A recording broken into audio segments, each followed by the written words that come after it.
After the fall of France in 1940, the country was divided into two zones, a German-occupied northern zone and a free zone in the south administered by the government of Marshal Pétain from Vichy. To replace military service now forbidden by the Germans, Marshal Pétain created the Chantiers de la Jeunesse. Recruits spent 8 months at these compulsory youth camps carrying out work of national importance. The Chantiers only existed in the free zone, but young volunteers from the occupied zone could apply to join. Like 20-year-old Jean Sarda, who volunteered in July 1942. This amateur photographer took countless pictures during his time in the Chantiers de la Jeunesse. Using his images, taken at different times and in different places, we've reconstructed his experience and his thoughts.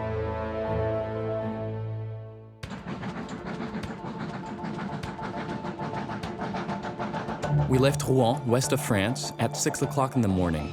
I'm going to cross the demarcation line at Langon in the south.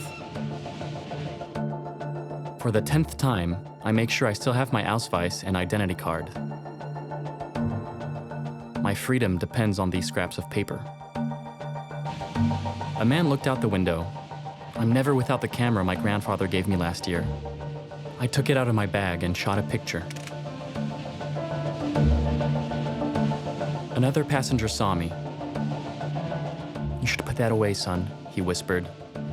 "We're nearing the line and the checks are no joke." People are tense. On this side of the demarcation line, there are Germans everywhere. The Chantier is my opportunity to escape them for 8 months. That's the main reason I volunteered. It's also what convinced Mom to let me go. I'll soon be on the other side.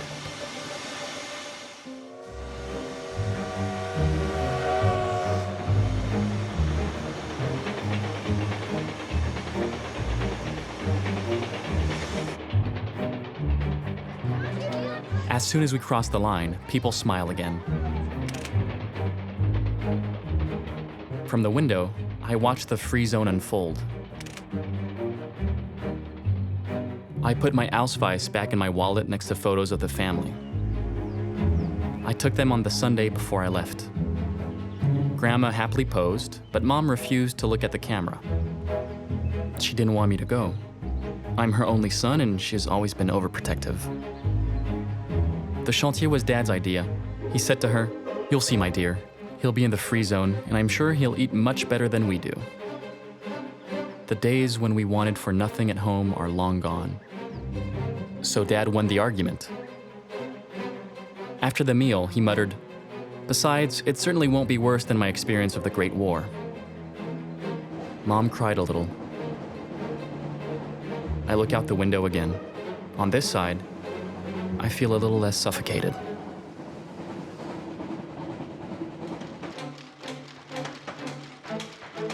Thanks to the Chantiers de la Jeunesse and the work done by the young recruits, class divisions were broken down and French youth received physical and moral training. Every 3 months, new contingents joined the different groupements, or units.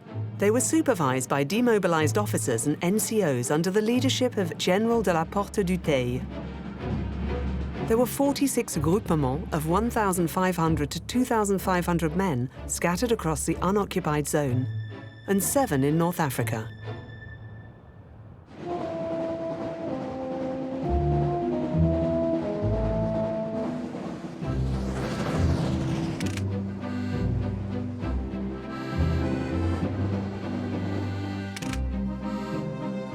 When we got off the train, we realized we were 7 volunteers to have come from the occupied zone.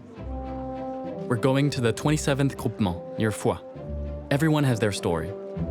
I tell them about my cousin Pousse, Michel Pousse. He's a distant cousin who lives in the area. The last time I saw him, I was a kid, and he had just joined the Navy. When the Chantier was founded, he was made a supervisor of the 27th Groupement. When I decided to volunteer, Dad wrote to him. He promised to look out for me, so while the 3 Chantier guys tried to count us, I look for him among the uniforms, but it's a bit chaotic. A motorbike pulls up. Cousin Pousse is on the back. I can't believe it. Why, he looks like a movie star. The driver is his friend Roger Barthélemy. He told me as he introduced us. He bursts out laughing when I insisted on taking a photo. They gave me a military salute and rode off. It's an 8-kilometer walk to Brassac camp.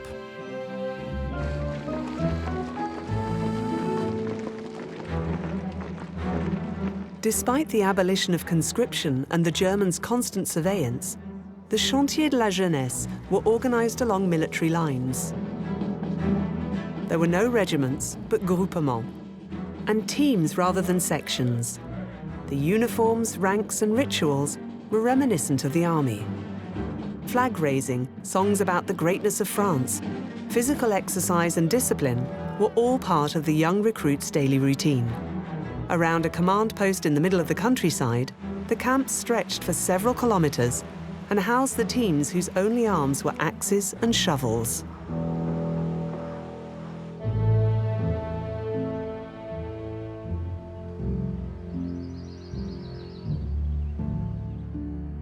My beloved mom, dear Dad. We have only just received our monthly allowance of 2 stamps, and everyone has started writing. Some very diligently. A bit like Cousin Pouce when he does the groupman's accounts. He's taken me under his wing. He and Barthélemy are on the management team. He's asked me to join them and oversee maintenance and admin. To thank him, I immortalized him and his team. Barthélemy was so pleased that he's made me the groupman's photographer. If the pictures are good, they might be published in the groupman's magazine Hardy. As for the rest, Dad was right. We pretty much eat our fill here. But I'm finding dorm life hard. I'm not used to living in such close quarters. Other than that, everything is fine. 1,000 kisses. Your loving son, Jean. In my letter to my parents, I also slipped the group photo we took just after we got our uniforms. I put a little cross above my head. We cut a fine figure. Sometimes I catch myself sticking my chest out, as if a uniform could change you on the inside too.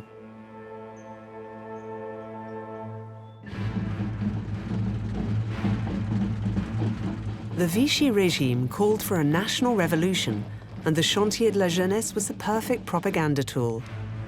Marshal Pétain and his ministers wanted to erase the memory of a defeated and decadent nation to celebrate another France.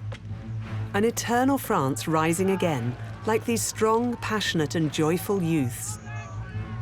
The Chantier camps were cut off from the rest of the world. They embraced a back-to-the-land ethos and rural values.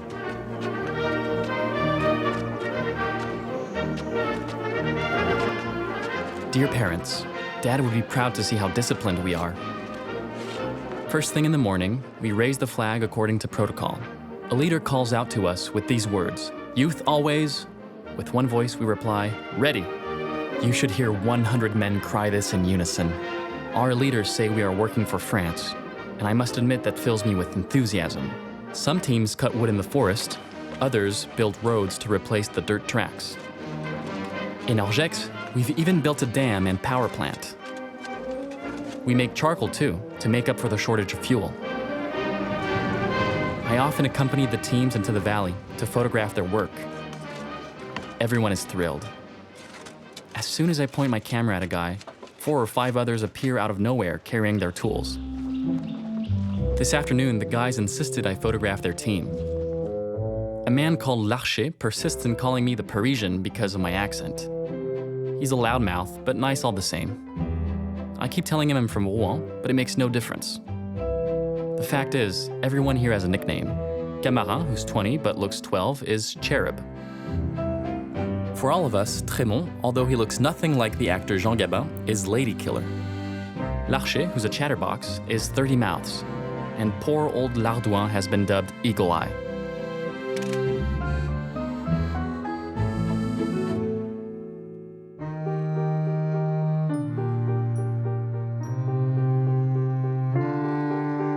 In the evenings, we read Hardy. It's our only link with the outside world. In the latest issue, there are pictures of Marshal Pétain visiting another groupement. I spent ages looking at them. Maybe one day we'll be lucky enough to march past him too.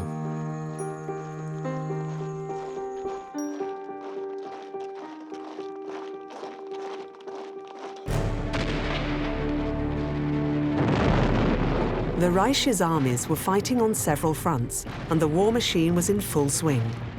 Many German workers were called up. The country faced a serious manpower shortage. The Germans demanded 250,000 men from France. Pierre Laval, the head of the Vichy government, negotiated. He offered Germany 150,000 men. For every 3 volunteers who went to work in Germany, 1 French prisoner of war was allowed to return home. This scheme was known as the Relève.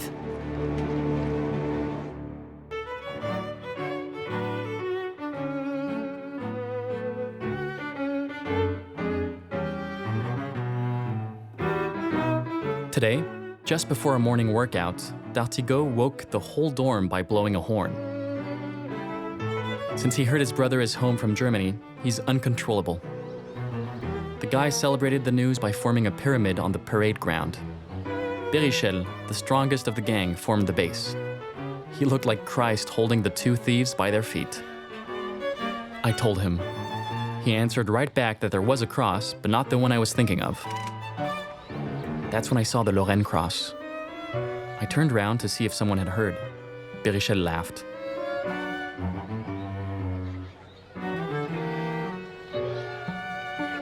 We work half the day, and the rest of the time, we run, jump, and climb. I don't think I've ever been so fit.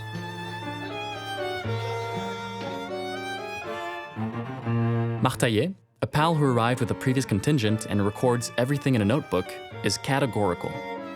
His chest has grown 2 centimeters in 6 months.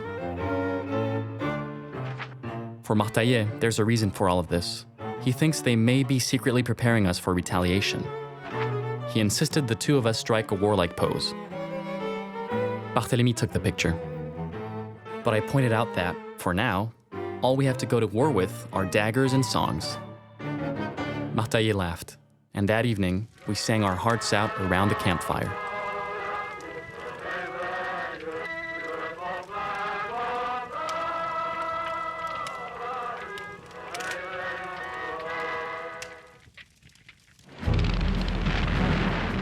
On November the 8th, 1942, the Allies invaded French North Africa. A few days later, the French forces ceased resistance and joined them. This was a turning point in the war. On November the 11th, the German army retaliated by crossing the demarcation line. Jean Sarda found himself once more in an occupied France.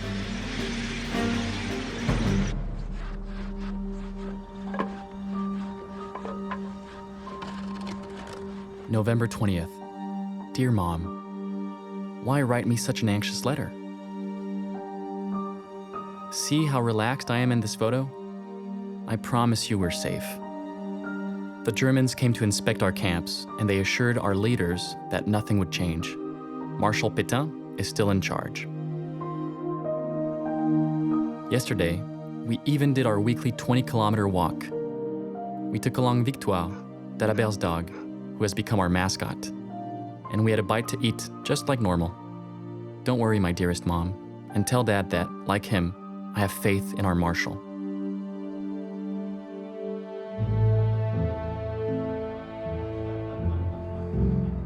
Relaxed like hell. Last night in the dorm, we spoke of nothing but the news.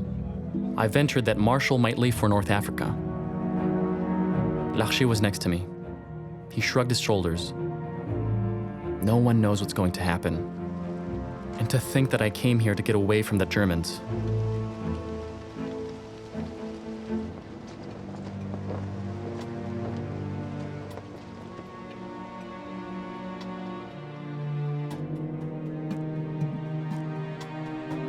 The air is tense.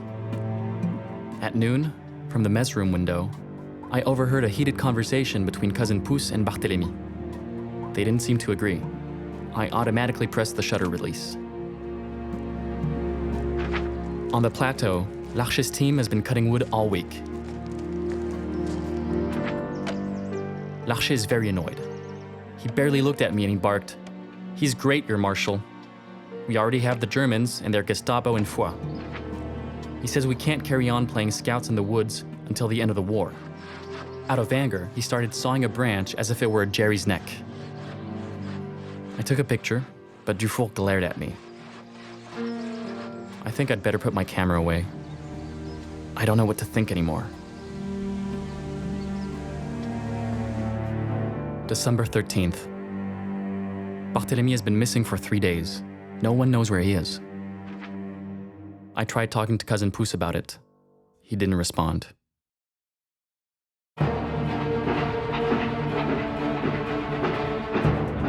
To join the Free French forces in North Africa, dozens of young men left the Chantiers and tried to cross into Spain. At the same time, Germany, which had just suffered serious setbacks on the Russian front, demanded more workers from France. In February 1943, after trying to negotiate with the occupier, Laval introduced the STO, Compulsory Work Service. All French men, born between 1920 and 1922, were liable for service in Germany. Those whose stint in the Chantiers de la Jeunesse was coming to an end would be sent to Germany. Increasing numbers rebelled and fled.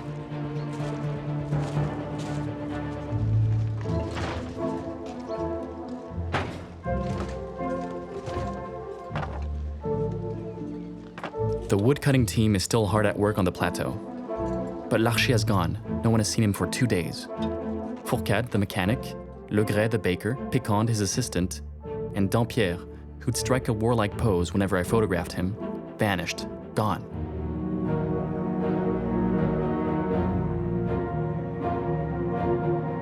With the STO and the threat of being sent to Germany after our stint in the Chantiers, there are more and more empty beds in the dorm.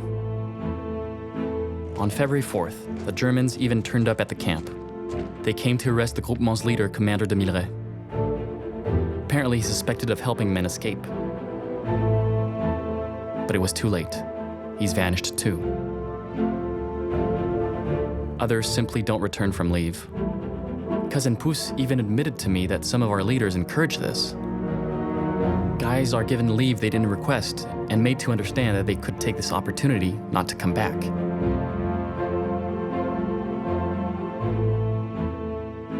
And me, what should I do? I'll be finished here in under 2 weeks, at the end of February. The Spanish border is only a few kilometers away, but if I flee, my mother will die of worry. Cousin Pouce says the most sensible thing would be to re-enlist here for another 8 months, since I have that option. That way, I won't leave and it will give me time to think.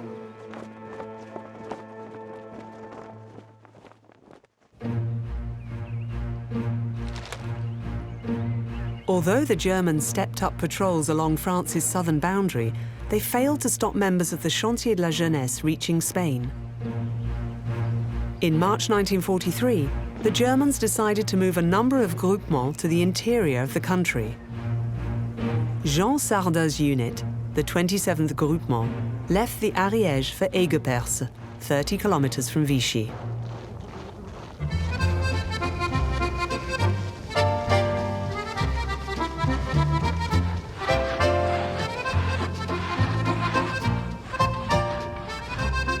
April 26th.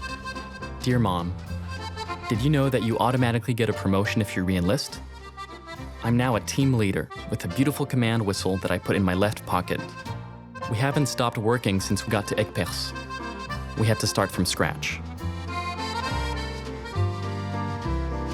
A team even started cleaning the Buron, a river we have to clear up. A few reckless idiots jumped in despite the cold. We'll be sleeping in army tents for a few more days. The guys are like kids. If it wasn't for the foul climate of war around us, it could almost be a holiday camp.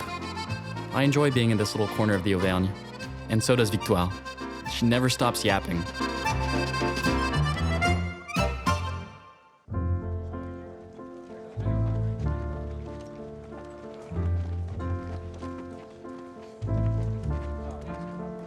With this damn censorship, I can't ask my parents for news of the situation. We're cut off from the world here. Fortunately, a few civilians work at the camp, mainly social workers and nurses. I get on well with Mathilde. She lives a few kilometers away in Châtel-Guyon. I go see her now and then, and she tells me what the papers are saying. The infirmary is crowded today, with newcomers having their medicals.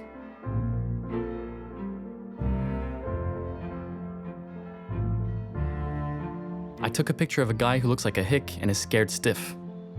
The nurse spoke to him so gently, nothing doing. Can't spell his name, probably illiterate. Everyone heard, of course. The poor guy was as red as a beetroot. He stuttered.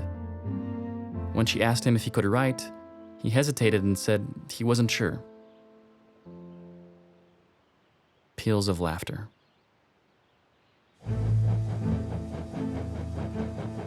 STO convoys left for Germany every day. Only farmers, some students and young men still in the Chantiers de la Jeunesse were exempt. But the Germans demanded more and more workers. They kept up the pressure and negotiated hard with the Vichy government.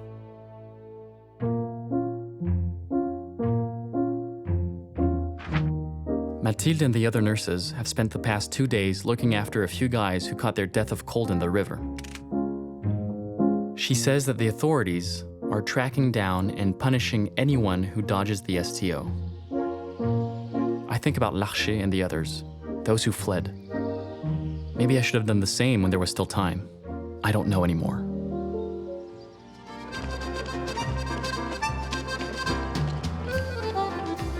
Dear Mom, all is well. On Sunday morning, we paraded through the village at last, and we were a great success. Cousin Pouce was carrying our pennant, and when we passed the photography store where I'd dropped a few rolls of film the previous day, the owner waved wildly at us. We were given the afternoon off. We were allowed wine at lunch, and Randier overdid it. So much so that he kept making gaffes. Then, for the first time in his life, he tried to shave but couldn't find any hairs. The thing is, we were expecting a visit from Jeannette, the youngest nurse. A few of my buddies are keen on her, but as you well know, I only love you.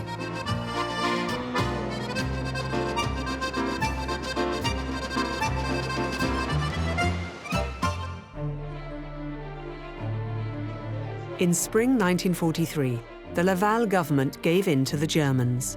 It removed all STO exemptions. Everyone in the Chantiers de la Jeunesse, with the exception of supervisors, now had to go to Germany. The class of 1942, Jean Sarda's age group, was the most affected. Many still managed to escape, but 16,000 young men were sent to Germany.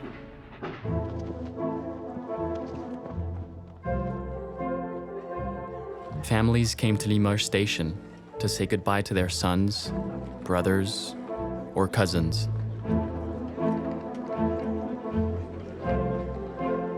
Before leaving the camp, I was only able to take this photo of supervisors doing their best to reassure us.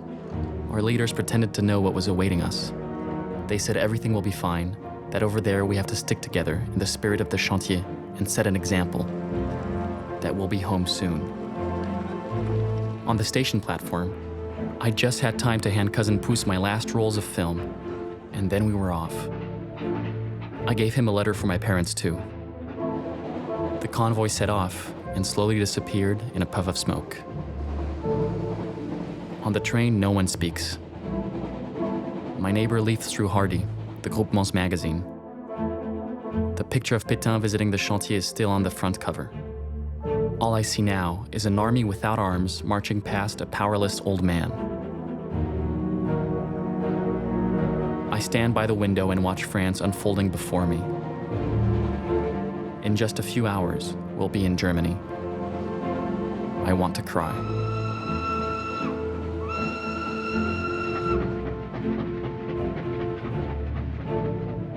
Of the 650,000 French citizens forced to work in the Reich's factories, tens of thousands perished, victims of the working conditions, the Nazi brutality, or Allied bombings.